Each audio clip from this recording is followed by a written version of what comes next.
नमस्कार दोस्तों, स्वागत है सभी लोगों का आपके अपने चैनल स्वर साधना में।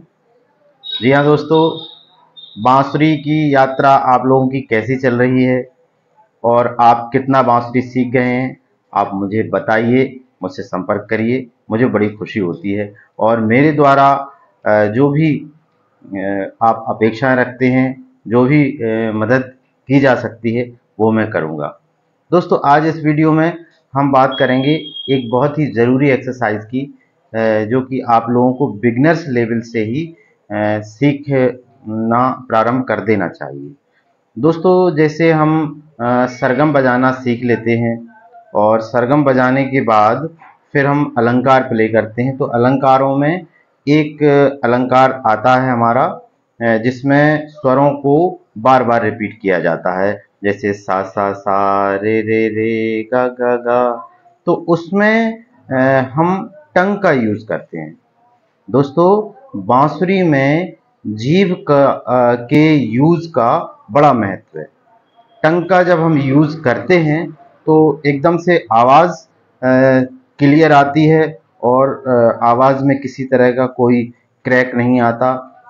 तो टंग का बहुत ही महत्व होता है। आज हम इस वीडियो में सीखेंगे कि टंगिंग किस तरह से हम गानों में भी और कोई भी ट्यून हम बजाते हैं तो टंगिंग का क्या महत्व है और टंगिंग हमें क्लियर कैसे सीखना चाहिए।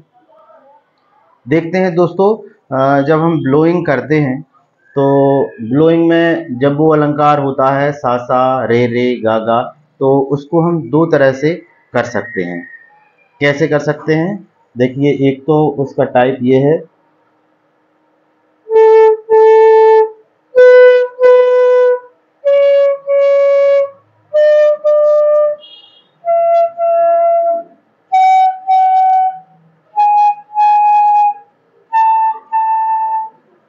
दोस्तों ये जो मैंने अलंकार प्ले किया है उसमें मैंने जो एयर ब्लो की है, उस एयर को बीच में ब्रेक ले लेके उसको किया है, लेकिन टंग का यूज नहीं किया। दोस्तों जब इस तरह की हम ब्लोइंग करते हैं जिसमें हम टंग का यूज नहीं करते, उसे हम जो सीधे हमारे कंठ से आकर के और एयर बांसुरी में ब्लो होती है उसे हम कंठाकार बोलते हैं। उसको सीधे विदाउट टंग यूज करते हैं। इसका भी एक अपना अलग महत्व है। और इसके बाद जो हम जिसमें जीभ का यूज करते हैं उसको हम जीभाकार बोलते हैं।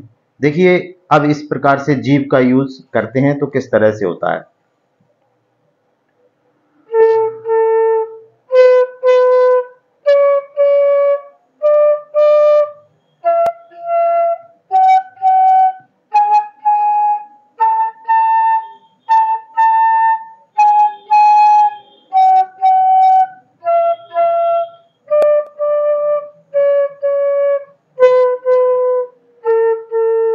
तो इसमें आपने देखा कि इसमें जीभ का स्ट्रोक, जब हम एयर ब्लो करते हैं तो जीभ हमारी दांतों के नीचे ऊपर टच करती है और उसको अंदर से आती है एयर, तो एकदम से ब्लो होती है, एक ठोकर के साथ, एक स्ट्रोक के साथ ब्लो होती है। तो उसमें परफेक्शन होता है और थोड़ा क्लियरिटी अच्छी होती है। दोस्तों दोनों ही प्रकार की ब्लोइंग हमारे लिए बहुत ज़रूरी होती है और दोनों ही तरह की ब्लोइंग की हमें प्रैक्टिस करना चाहिए।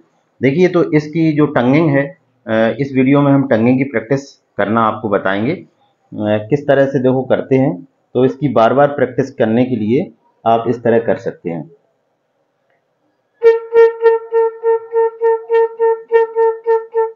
आपको कहना है थू थू थू थू थू थू थू थू थू थू थू थू की आवाज बाहर नहीं निकालना है, केवल आपको थू थू कहना है, लेकिन उसकी आवाज बाहर नहीं आना चाहिए। देखिए इस तरह से।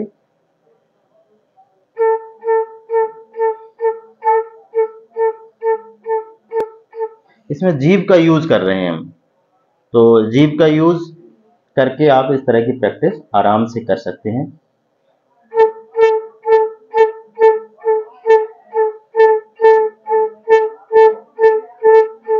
उसके बाद रे के साथ करिए।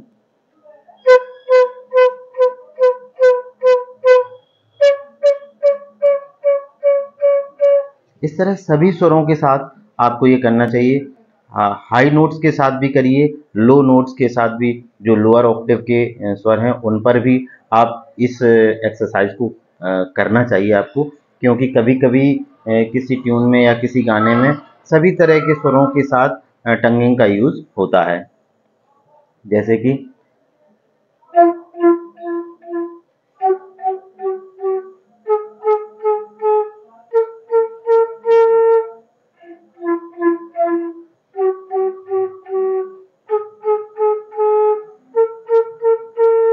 तो इस तरह हमें टंगिंग का यूज हर उसमें हर तरह के स्वरों में, हाई नोट्स में भी करना है आपको।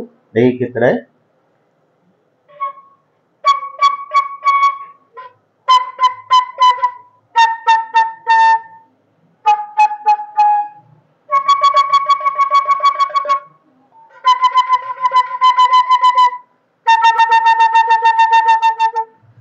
इस तरह से आप टंगिंग का यूज कर सकते हैं और टंगिंग को आप अच्छी तरह से रियाज करके अपनी जो टंगिंग की एक्सरसाइज है वो अच्छी कर सकते हैं।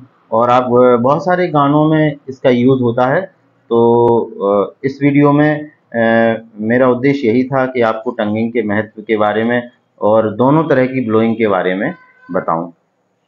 तो दूसरी तरह की जो कंठाकार ब्लोइंग है उसका भी एक अपना महत्व है।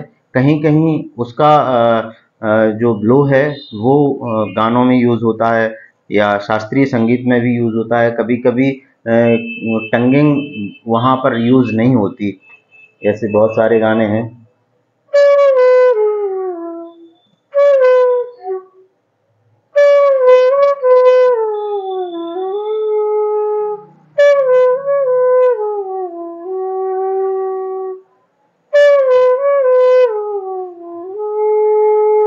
देखिए इसमें टंगिंग का यूज नहीं हुआ।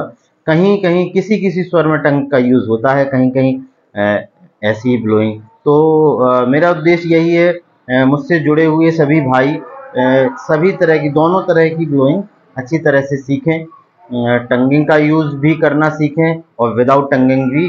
तो विदाउट टंगिंग हम अलंकार किस तरह से कर सकते हैं इसको,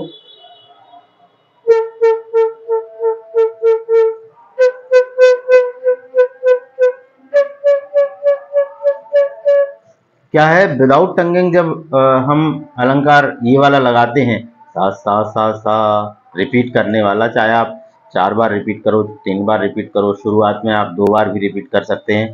तो जब आप विदाउट टंगिंग करते हैं तो आपको बड़ा मुश्किल सा लगेगा और टंगिंग के साथ करेंगे तो आपको आसान लगेगा। लेकिन दोस्तों हमें दोनों ही तरह की टेक्निक सीखना है, क्योंकि दोनों ही तरह का अलग अलग महत्व होता है।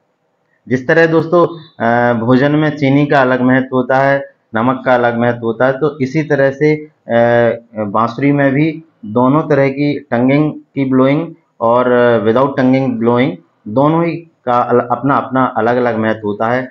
अभी हमने समझा कि टंगिंग से किस तरह से क्लियर साउंड आता है स्वरों का। अब हम समझते हैं कि विदाउट टंगिंग किस तरह से इसका महत्व होता है। तो विदाउट टंगिंग का एक सबसे बड़ा फायदा ये है कि आप जब बार बार किसी स्वर को रिपीट करते हैं बिना टंग को यूज किए, तो आपकी ब्लोइंग में कंट्रोल आता है। देखिए इस तरह,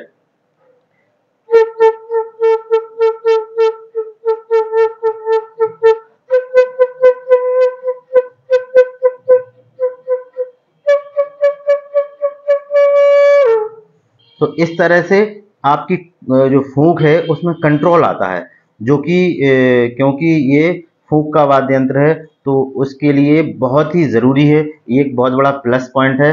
अगर आप ये दोनों ही प्रैक्टिस करते हैं तो आपकी जो फूंक है वो कंट्रोल होती है और बांसुरी इम्प्रूव होगी। आपको अच्छी तरह से आप बजा पाएंगे कोई भी धुन और कोई भी गाना जो है वो आप समझें कहाँ टंगिंग का यूज़ हुआ है और कहाँ विदाउट टंगिंग उसको किया है। और दोस्तों एक सलाह मैं आपको ज़रूर देना चाहता हूँ और हर वीडियो में मैं कहता हूँ कि आप सुनने की आदत डालिए।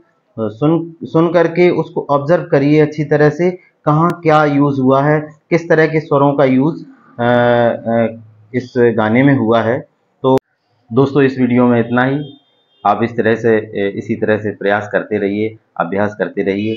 इन्हीं शुभकामनाओं के साथ मिलते हैं अगले वीडियो में। तब तक के लिए जय श्री राधे, जय श्री कृष्णा।